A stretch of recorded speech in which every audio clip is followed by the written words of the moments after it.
The variable camshaft timing is controlled by engine oil, and the engine oil is controlled by an electrical solenoid.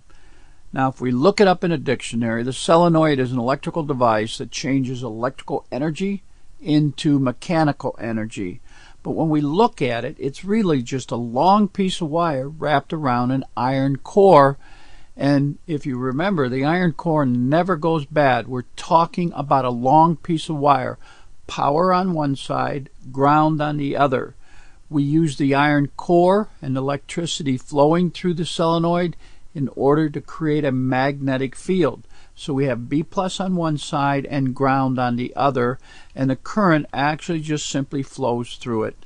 And as it flows through it, it returns back to ground, making a magnetic field, and the magnetic field once again is intensified by the iron core. So this magnetic field is created, and here is a great graphic to show you the magnetic flux lines. When we look inside an actual VVT solenoid, we can see at the bottom, we haven't taken it apart yet, and we can see inside those grooves there the spool valve, which the green arrow goes to the top. And then on the right of that, we can see that long piece of wire that has B plus on one side and of course ground on the other.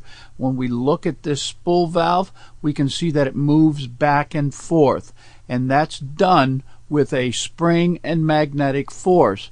Here we're going to show you a low side driver for a variable control solenoid. And here we have power going to the injectors, and we can see we've spliced off it, and it's going right to the VVT, the variable valve timing solenoid. And then to the far right, we can see that we have low side driving over here. That means the computer is going to control the low side or the ground side to change the position of that spool valve by changing the magnetic field with a duty cycle. We're going to look here at high side switching.